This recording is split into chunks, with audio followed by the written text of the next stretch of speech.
तो हेलो बच्चों, स्वागत है आपका एक बार फिर से स्मार्ट स्टडी पॉइंट पे। एंड ये वाला वीडियो थोड़ा ज़्यादा लेट हो गया, मुझे पता है, क्योंकि मैंने कल 2 बारी वीडियो रिकॉर्ड किया, दोनों बारी कुछ ना कुछ प्रॉब्लम आ गई, इस वजह से मैं अपलोड नहीं कर पाया। ठीक है, तो लेकिन आज जो हम लोग सब्जेक्ट पढ़ने वाले हैं वो है बाल्यावस्था एंड विकास। ठीक है, लेकिन जो हम लोग इसमें टॉपिक पढ़ने वाले हैं ये आपको ज़िंदगी भर साथ नहीं छोड़ेगा जब तक आप लोग टीचर नहीं बन जाएंगे। ये है कोलबर्ग की थ्योरी, जो कि है मॉरल डेवलपमेंट के ऊपर, यानी नैतिक विकास के ऊपर। ठीक है, तो मोस्ट इंपॉर्टेंट टॉपिक है, आपके बीएड में भी एग्जाम में आएगा ये।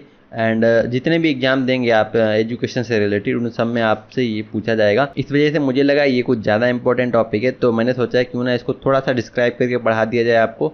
एंड ये थोड़ा सा नया होगा मेरे लिए भी और आपके लिए भी इस चैनल पे देखने को कि ऐसा कुछ नहीं पढ़ाया था मैंने। ठीक है, तो आप लोग बताना मुझे इस तरीके से क्लास लेनी चाहिए क्या, और अगर नहीं तो फिर सीधे बता देना कि सीधे आप एमसीक्यू बेस्ड पढ़ाइए जैसे आप पहले पढ़ा रहे थे। ठीक है, तो बस कमेंट में बता देना आप। आज हम लोग पढ़ने वाले नैतिक विकास की अवस्थाएं, जो कि कोलबर्ग ने दी थी। बेसिकली कोलबर्ग ने 3 अवस्थाएं दी थी। पहली थी प्री कन्वेंशनल, यानी कि पूर्व परंपरागत स्तर। ठीक है, फिर कन्वेंशनल एंड पोस्ट कन्वेंशनल, यानी कि पाश्चात्य परंपरागत स्तर। इन सभी की एज थी 4 से 10, और फिर 10 से 13, और उसके बाद 13+, यानी कि ये लेवल होंगी 3। ठीक है, इनकी 3 लेवल हैं और इन सब में 2-2 स्टेजेस हैं। ठीक है, यानी कि इन सब की 2-2 स्टेजेस हैं, यानी कि टोटल 6 स्टेजेस दी गई हैं एंड 3 लेवल दी गई हैं। याद रखना, लेवल मीन्स जो मुख्य लेवल हैं वो 3 है, इन दोनों के अंदर अंदर, और इन तीनों के अंदर 2-2 स्टेजेस हैं। ठीक है, याद रखना, कन्फ्यूजन नहीं होना है। तो पढ़ लेते हैं हम लोग नैतिक विकास की अवस्थाएं। कोहलबर्ग ने नैतिक विकास की कुल 6 अवस्थाओं का वर्णन किया है, परंतु उन्हें 2 अवस्थाओं या उपावस्थाओं के साथ रखकर 3 स्तर बनाए हैं। ठीक है, अवस्थाएं जो हैं वो 6 हैं और स्तर जो हैं वो 3 हैं। ठीक है, तो इसमें पहला जो है वो है, आपको बता ही चुका हूँ मैं। ठीक है, तो पहला स्टेज जो है वो मैं बता देता हूँ आपको। प्री कन्वेंशनल का जो पहला स्टेज है, उसमें एक बच्चा कुकीज यानी बिस्कुट चुराने के लिए इसलिए परहेज यानी कि बचता है या नहीं चुराता है क्योंकि उसे अपने माता पिता द्वारा डांटे जाने का डर होता है। ठीक है, यहाँ तक बच्चे के अंदर नैतिकता का विकास नहीं हुआ रहता है, यानी कि पूरी फर्स्ट स्टेज में ही नैतिकता का विकास नहीं हुआ रहता है। नैतिकता क्या होता है? शून्य होता है। ठीक है, फिर जब सेकेंड स्टेज आती है तो व्यक्ति अपने दोस्त की ज़रूरत में मदद करता है। क्यों?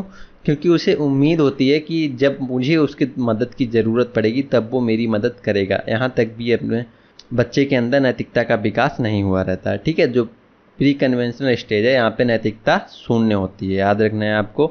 एंड जो सेकेंड स्टेज होती है, सेकेंड लेवल होती है, यानी कि थर्ड स्टेज, उसमें किशोर अपने साथियों द्वारा फिट होने, स्वीकार किए जाने और समूह में फैशन ट्रेंड का अनुसरण करता है, यानी कि वह एक्सपेक्ट करता है कि लोग उसकी तारीफ़ करें, उसको प्रोत्साहन करें। ठीक है, एंड उसी वजह से स्टेज में क्या होता है, एक व्यक्ति लाल बत्ती पर रुकता है भले ही उसके आसपास कोई और गाड़ी ना हो। ठीक है, क्योंकि वह अधिक अच्छे से यातायात कानूनों को बनाए रखने में विश्वास करता है। क्यों?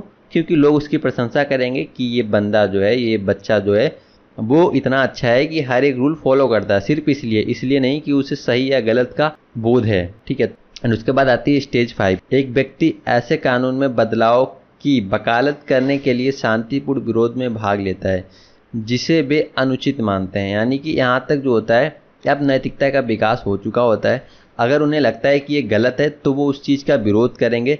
जैसे कि भगत सिंह वगैरह थे, तो उन्हें पता था कि ये चीज़ गलत है तो वो विरोध करते थे। ठीक है, तो वो जो होता है पोस्ट कन्वेंशनल स्टेज है, यानी कि यहाँ पे अगर कुछ गलत हो रहा है तो वो कहेंगे, ऐसा नहीं है कि जो समाज के रूल हैं वही वो मान लेंगे एज इट इज। ठीक है, जो स्टेज 6 है, यानी कि लास्ट स्टेज जो है, उसमें एक व्यक्ति मानव जीवन की पवित्रता में अपने गहरे विश्वास के आधार पर एक अन्य पूर्ण युद्ध में भाग लेता है। अब यहाँ पे भगत सिंह का एकदम परफेक्ट एग्जाम्पल दे सकते हैं आप। ठीक है, तो अभी हम लोग क्वेश्चंस लगा लेते हैं। एंड आई होप आपको सारे टॉपिक्स बहुत अच्छे से समझ आए होंगे, क्योंकि मैंने बहुत अच्छे से आपको पढ़ाया है और उतने अच्छे से आपको समझ में भी आया होगा। ठीक है, तो आज का हमारा पहला क्वेश्चन है, लॉरेंस कोलबर्ग संदर्भ में निम्नलिखित में से कौन सा कथन असत्य है? तो लॉरेंस कोलबर्ग अमेरिका के वैज्ञानिक थे। जी हाँ, सही बात है, लॉरेंस कोलबर्ग जो थे वो अमेरिका के ही वैज्ञानिक थे। इन्होंने जीन पियाजे से प्रभावित होकर नैतिक विकास का सिद्धांत दिया था। बिल्कुल सही बात है, इन्होंने जीन पियाजे से प्रभावित होकर ही विकास का सिद्धांत दिया था। कोलबर्ग ने नैतिक विकास के 3 अवस्थाएं बताई हैं, जो कि आपको पता ही होगा, अभी मैंने 3 अवस्थाएं पढ़ाई हैं आपको। कोलबर्ग ने पूर्व परंपरागत सत्र को 6 से लेकर 11 वर्ष के बीच में माना है, तो ये हो जाएगा रॉन्ग आंसर। ये बताया था मैंने आपको, 3 से लेके और 10 साल तक हो जाएगा इसका राइट आंसर। ठीक है, यानी ऑप्शन नंबर 4 सही हो जाएगा। नेक्स्ट क्वेश्चन है, नैतिक दुविधा व नैतिक तर्कना को किस मनोवैज्ञानिक ने प्रतिपादित किया है? तो वो थे लॉरेंस कोलबर्ग, जिनकी हम लोग थ्योरी पढ़ रहे हैं। बट याद रहे जहाँ पे भी नैतिकता की बात आ जाना तो क्या होगा? Lawrence Kohlberg. ठीक है, यानी ऑप्शन नंबर बी, यानी कि 2। लॉरेंस कोलबर्ग के अनुसार शिक्षा बच्चों में नैतिक मूल्यों का विकास कर सकता है। कैसे व्यवहार किया जाना चाहिए, इस पर कठोर निर्देश देकर नहीं, ऐसा तो नहीं होगा। धार्मिक शिक्षा का महत्व देकर तो कतई नहीं होगा। व्यवहार के स्पष्ट नियम बनाकर, नियमों को कोई भी फॉलो नहीं करता है। नियम मुद्दों पर आधारित चर्चाओं में उन्हें शामिल करके, तो ये हो जाएगा बिल्कुल सही बात, क्योंकि अगर आप उनको शामिल करेंगे तो उन्हें लगेगा कि हाँ ये नियम तो मैंने ही बनाए और मुझे फॉलो करने चाहिए। ठीक है, यानी ऑप्शन नंबर 4 सही हो जाएगा। नेक्स्ट क्वेश्चन है, लॉरेंस कोलबर्ग के अनुसार सही और गलत के प्रश्न के बारे में निर्णय लेने में शामिल चिंतन प्रक्रिया को कहा जाता है? तो नैतिक तर्कना। ठीक है। नेक्स्ट क्वेश्चन है, निम्नलिखित में से कौन सा लॉरेंस कोलबर्ग के नैतिक विकास की चरणों का लक्ष्य है? सभी संस्कृतियों से संबंधित चरणों की सार्वभौम खुला। हाँ, यही हो जाएगा इसका राइट आंसर। ठीक है। नेक्स्ट क्वेश्चन है, लॉरेंस कोलबर्ग ने सिद्धांत में कौन सा स्थान नैतिकता की अनुपस्थिति को सही अर्थ में सूचित किया है? तो वो है लेवल 3। अभी मैंने आपको बताया है लेवल 4 तो है नहीं, तो ऑप्शन पता नहीं कैसे दे दिया। ठीक है, फिलहाल लेवल 3 इसका राइट आंसर हो जाएगा। लॉरेंस कोलबर्ग का सिद्धांत की एक प्रमुख आलोचना क्या है? लॉरेंस कोलबर्ग ने बिना किसी अनुमति मुलाकात के सिद्धांत प्रस्तुत किया, ऐसा तो नहीं है।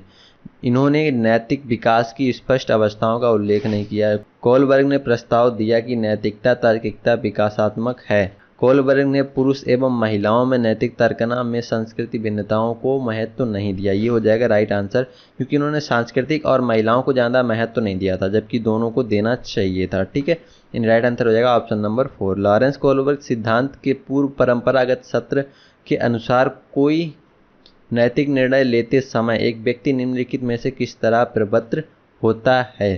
तो व्यक्तिगत मूल्य, व्यक्तिगत अवस्थाएं एवं इच्छाएं, तो अंतर्निहित संभावित दंड, यानी कि दंड से प्रभावित होकर वो निर्णय लेता है। ओके, यानी कि प्री कन्वेंशनल में जो बंदा होता है वो कैसे निर्णय लेता है? दंड से प्रभावित होकर, यानी उसे लगता है ऐसा काम करो जिसमें मुझे मार या डांट ना पड़े। ठीक है। नेक्स्ट क्वेश्चन है, कोलबर्ग ने प्रस्तुत किया है संज्ञानात्मक विकास, नैतिक विकास। तो नैतिक विकास किया है क्योंकि मोरल डेवलपमेंट उनकी थ्योरी का नाम ही है। ठीक है, राइट आंसर हो जाएगा ऑप्शन नंबर 2। नेक्स्ट क्वेश्चन है, लॉरेंस कोलबर्ग के अनुसार किस अवस्था में नैतिकता वह कारकों द्वारा निर्धारित होती है? पूर्व पारंपरिक अवस्था, पारंपरिक अवस्था, पाश्चात्य पारंपरिक अवस्था, उपरोक्त में से कोई नहीं। किस अवस्था में नैतिकता व कारकों द्वारा निर्धारित होती है? तो जैसे को तैसा करने वाला कौन सी अवस्था थी? प्री कन्वेंशनल स्टेज, यानी कि फर्स्ट स्टेज, यानी फर्स्ट आंसर हो जाएगा। ठीक है। एंड इनकी एक छोटी सी स्टोरी है, वो भी मैं आपको सुनाई देता हूँ।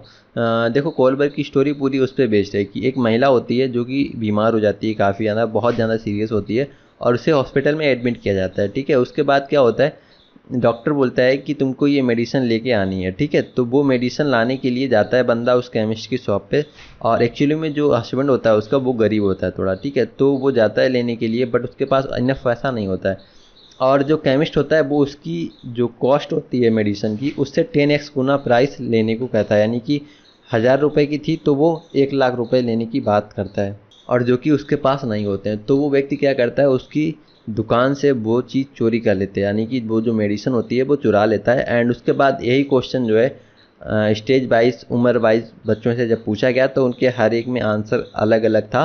तो इससे पता चलता है कि हाँ, बच्चे जो हैं वो एज के हिसाब से उनको डिफ़ाइन किया जा सकता है, एज के हिसाब से उनकी थिंकिंग बदलती रहती है। एंड आप भी इस बारे में क्या कहेंगे, उसने चोरी करके सही किया है गलत किया, मुझे कमेंट सेक्शन में बता देना।